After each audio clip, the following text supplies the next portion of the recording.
প্রিয় সুধী, দেশে বিদেশে টিভির টরন্টো স্টুডিও থেকে পয়েন্ট অফ অর্ডার অনুষ্ঠানে আপনাদের সবাইকে স্বাগত জানাচ্ছি। পয়েন্ট অফ অর্ডার কথাটি পার্লামেন্টারি ডেমোক্রেসিতে ব্যবহার যাই হয়ে থাকুক, এর সবচেয়ে প্রচলিত ব্যবহারটি হচ্ছে জনগুরুত্ব সম্পন্ন বিষয়গুলো জনপ্রতিনিধিদের সামনে নিয়ে আসা। আমাদের এই অনুষ্ঠানে আমরা কানাডার বিভিন্ন স্তরের যে রাজনীতিবিদরা আছেন, জনপ্রতিনিধিরা আছেন, তাদেরকে আমন্ত্রণ জানাবো এবং আপনাদের প্রশ্ন, আপনাদের জিজ্ঞাসাগুলো তাদের সামনে উপস্থাপন করব। আজকে আমাদের প্রথম পর্বে আমাদের সাথে উপস্থিত হয়েছেন স্কারবোরো সাউথ ওয়েস্ট থেকে নির্বাচিত ফেডারেল পার্লামেন্টের সম্মানিত মেম্বার অফ পার্লামেন্ট জনাব বিল Blair. Welcome to our show, Bill. Thank you very much. It's a pleasure to be here. So, almost 40 years of public service. How do you feel after all these years? Well, I have to tell you, I had a very, very rewarding career in policing in the city of Toronto. I was a police officer for very nearly 40 years, and in the last 10 years of my police career, I had the extraordinary privilege of being the chief of police here in Toronto. And this is a city in which I grew up in. It's an extraordinary city. It's one of the most diverse cities in the world, and yet it is also one of the safest and most livable cities in the world. And I had a very, very good experience as a public servant, as a police officer, and as a police chief in this country. And of course, when my tenure ended, I wanted to continue in public service. Right. So, we believe that there has been a lot of change over the course of the years in police service, especially with the relationship with the community. And I think you were actually at one point of time in your career, you were designated to lead building or improving relationships. Yes. Would you like to say a few words about that experience? Actually, policing changed very much over the past 4 decades. And when I first became a young police officer, the focus was primarily on law enforcement, on crime prevention. And we began to understand and to realize, particularly in such an extraordinarily diverse city as Toronto is, that without a strong relationship based on trust and mutual respect with the people of our city, we were not going to be successful in keeping our community safe. And so there was a period in my career where I was asked by the police chief of the day to reach out to all of the diverse communities, to establish consultative committees, to meet regularly with the community leaders from all of the diverse communities of Toronto, to build a strong and respectful relationship with them, to encourage their talented youngsters to join the police service and to become part of our organization so that we could become more diverse ourselves. One of the things that we set out to do was to create the most diverse police service in all of North America, and we were successful because I actually had a rule when I was the police chief that half of all of the people that we would hire would be from minority communities and or women. And we wanted to bring in the language skills, the cultural competencies, a knowledge of community and a relationship with community that would give the police service a great diversity of perspectives so that we could see the world through the experience of an immigrant, through the experience of people with different faith traditions and different cultural traditions, so that we would be known and trusted in communities. And we built a much stronger relationship with the people of Toronto, and it made the city of Toronto a much safer place and a much more livable place.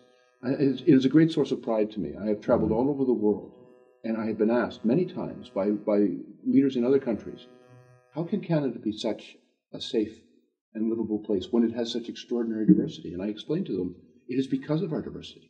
It is because people have chosen to come from all over the world to come and live here in peace and in harmony and safety.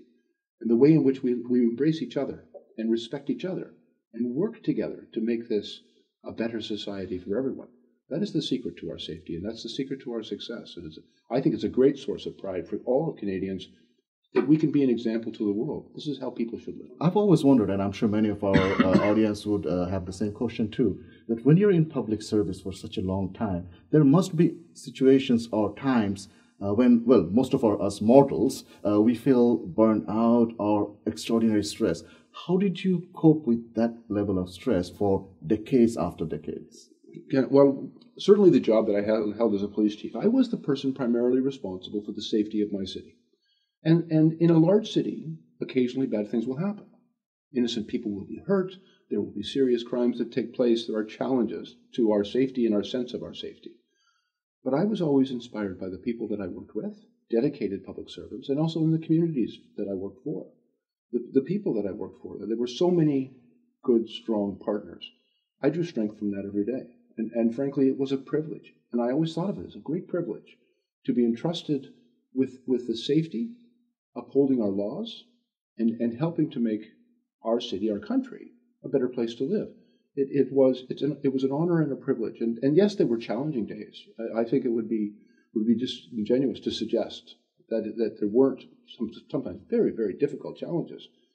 But it was at the end of the day, I felt a strong sense of pride and accomplishment, that we were doing the right thing, that we were working hard to keep people safe, that we were working hard to uphold the laws and the values that make this country great. Right.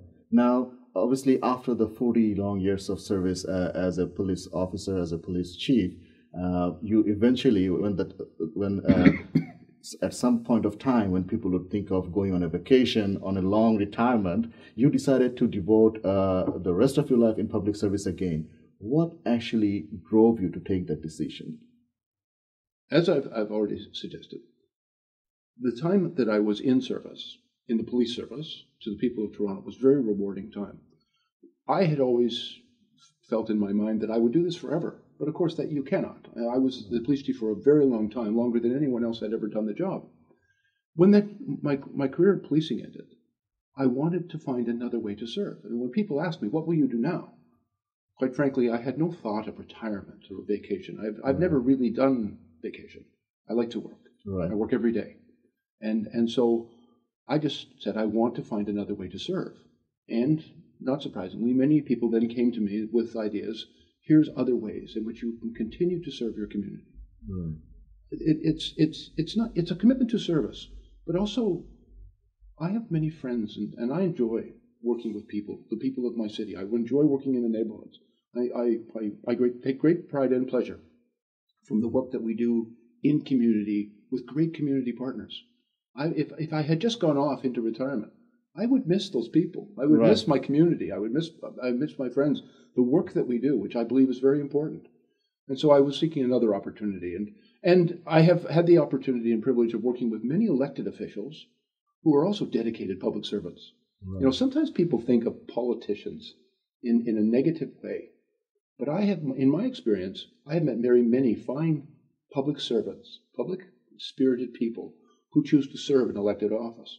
And so I began to think about how I might continue service through politics. I had a conversation with the leaders of all the political parties. There was a federal election coming. And so I spoke with the leaders of all three of the major parties, all of whom asked me to run for office for their party. Right. And so I thought about, I'm not a very political person. I am primarily a public servant. Right. And so in my conversations with the leaders of the three parties, I thought about what are the values that are most important to me, and which of the parties has the values that are most closely aligned to my values. Right. I also looked at leadership, and I will tell you, it was an easy choice for me, because the vision for the country, a diverse country, a country where there is respect for the rule of law and respect for all of the diverse people of this country.